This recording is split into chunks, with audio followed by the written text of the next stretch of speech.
আসসালামু আলাইকুম। আমি এখন রান্না করব খুবই মজার একটা জিনিস। এটা নর্থ বেঙ্গলে প্রায় সব জেলাতেই একটু 19-20 করে রান্না করে। এটা হচ্ছে মশলাই আলু গোস্ত, মানে মশলাই আলু গোস্ত। খুবই সোজা, দারুণ মজার জিনিসটা। তো আসেন দেখি শুরু করা যাক। আমি এখানে 1 কেজির একটু উপরে আছে, বোধহয় 1.25 কেজির মতো, 1200-1300 গ্রামের মতো গরুর মাংস নিচ্ছি।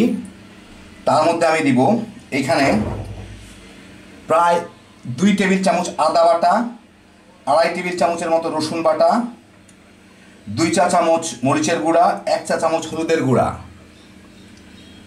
জিরার গুঁড়া 2 চা চামচ, গরম মশলার গুঁড়া 2 চা চামচ, ধনিয়ার গুঁড়া 2 টেবিল চামচ। এর মধ্যে আমি দিচ্ছি 3টা তেজপাতা, 3-4টা শুকনা মরিচ একটু ভেঙে দিছি, 6-7টা এলাচি একটু ফাটাই নিছি, 8-10টা লবঙ্গ, 4-5 টুকরা ছোট ছোট দারচিনি। এইখানে প্রায় 1.5 কাপের মতো পেঁয়াজ আছে, মোটা করে কাটা, এই যে এরকম মোটা করে কাটা। স্বাদ মতো লবণ, প্রায় 1.5 কাপের মতো তেল, আধা কাপের মতো পানি। তো আমি যেটার মধ্যে মশলা ব্লেন্ড করছি ওইটাই ধুয়ে পানিটা দিয়ে দিই। এখন এটাকে ভালো মতো মেখে নিতে হবে। পেঁয়াজগুলো বড় বড় করে কাটা একটু ছাড়াই দিব চাপ দিয়ে, যতদূর সম্ভব বাকিটা রান্নায় কভার হয়ে যাবে। হইল, এখন এটাকে আমি প্রায় 25 মিনিট থেকে আধা ঘন্টার মতো রেখে দিব, তারপরে রান্না শুরু করব।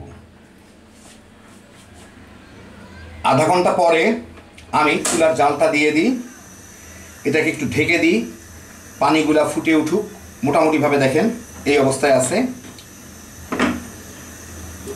এটা একটু ফুটে উঠুক, তারপর নেড়ে দিব। 4-5 মিনিটে এই মাংসটা ফুটে উঠছে। এখন আমি মাংসটাকে একটু নেড়ে দিই। মোটামুটি পানি ছাড়ছে, বোধহয় আরও কিছু পানি ছাড়বে আর কি। তো এখন আমি মাংসটাকে এইভাবেই রান্না করে নিব। চুলার জালটা হাইয়েই আছে, ওইভাবেই রাখবো, এটা ভুনা ভুনা হওয়া পর্যন্ত, মানে পানিটা শুকায় আসবে, তারপর কিছুক্ষণ মাংসটাকে ভুনতে হবে। তো ওইভাবে রাখি, মাঝে 2-4 বার আমি নেড়ে দিব এটাকে, যাতে তলে লেগে না যায়। প্রায় আরও 15 মিনিট পরে দেখি কি অবস্থা। অনেকক্ষণ নাড়তে পারি নাই, কারণ আমাদের সময় হয়ে গেছিলো। যাই হোক, শুকায় গেছে, সব কিছু তলে লাগে নাই।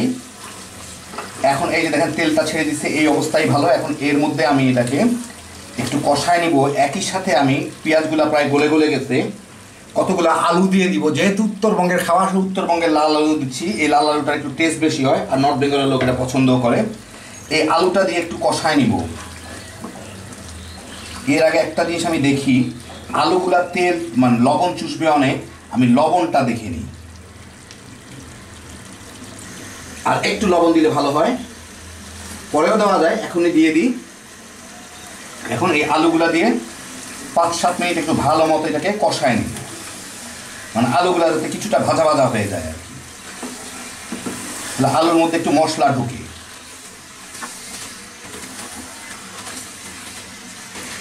আমি চুলার জালটাকে একটু কমায় দিলাম যাতে ঝট করে পুড়ে না যায়। যদিও নাড়ার উপরে রাখবো, তারপরেও পুড়ে যাইতে পারে।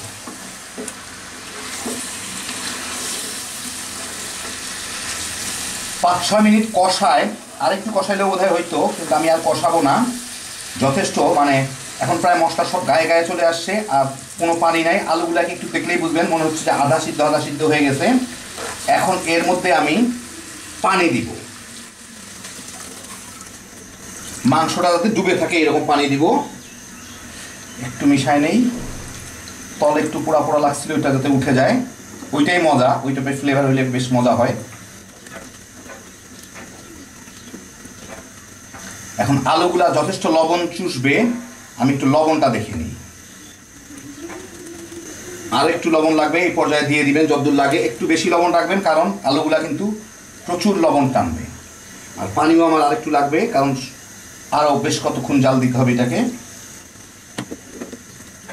হয়ে গেল, এখন এটাকে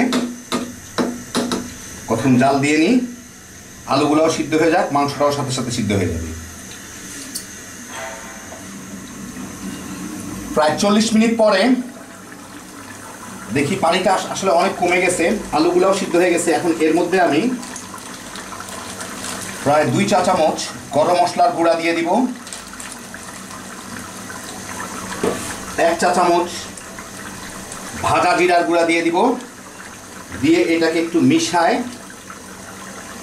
আমার আর 4-5 মিনিট জাল দিলেই হইল। কারণ এই ঝোল যা আছে এটা কিন্তু ঝোল কিন্তু এত না, এই যে দেখেন আলুগুলাও গলে যাচ্ছে প্রায়, ঝোল কিন্তু এত না। এখন দেখে মনে হচ্ছে এত, জালটা কমাই দিলে কিন্তু একদম কমে যাবে। তো যাই হোক, এটাকে আমি 4-5 মিনিট জাল দিয়ে নিই যাতে মশলার ফ্লেভারটা চলে আসে, তারপরে আমি জালটা বন্ধ করে দেব। 4-5 মিনিট পরে আমি জালটা বন্ধ করে দিই, আর জাল দেওয়ার দরকার নাই। দেখি একটু হোক। এখন একটুক্ষণ রেখে দিলেই এই দেখেন ঝোলটা এখন কমতে শুরু করছে, মানে নিচে বাবলের জন্য ঝোলটা বেশি দেখা যাচ্ছিল। একটু পরে তেলটা উপরে চলে আসবে, আমি একটু পরে আপনাদের বেড়ে দেখাচ্ছি। সন্ধ্যা হয়ে গেছে, এই আলোতে খুব একটা ভালো দেখা যাবে না এখানে, সেই জন্য আমি টেবিলের উপর নিয়ে বেড়ে দেখাই। আমার ন্যাচারাল লাইটে যে আমি শ্যুট করি সেই আলো চলে গেছে। এই দেখেন হয়ে গেল আমার দারুণ মজার আলু দিয়ে উত্তরবঙ্গের গরুর মাংস রান্না। হ্যাপি জোশের একটা আইটেম, খুব একটা ভেজাল নাই, ঝটপট রান্না হয়ে যায়, মানে অত মিশামিশির কোনো কিছু নাই, পরে এই দিব ওই দিব এই সমস্ত কিছু নাই। আর কষানোর জন্য একটা আলাদা টেস্ট আসে। তো দেখলেন কত সহজে তৈরি করে ফেললাম। যারা আমার মতো গরুখোর আছেন খালি বানাইবেন আর তামা করে খাইতে পারবেন। আর যারা তেল বেশি খাইতে চান না, মাংসটা রান্নার পরে একটু পাত্রটা কাত করে রেখে দিবেন, তেলগুলা পাশে চলে আসবে, উঠায় ফেলে দিতে পারবেন, কিংবা যা খুশি আপনারা করতে পারেন। একটু কাত করে রাখলেই এক পাশে সমস্ত তেল চর্বিগুলো চলে আসবে। হ্যাপি জোশের একটা আইটেম। আল্লাহ আপনাদের সবাইকে ভালো রাখুন, সুস্থ রাখুন, নিরাপদে রাখুন। ইনশাল্লাহ বেঁচে থাকলে আবার দেখা হবে। আল্লাহ হাফিজ।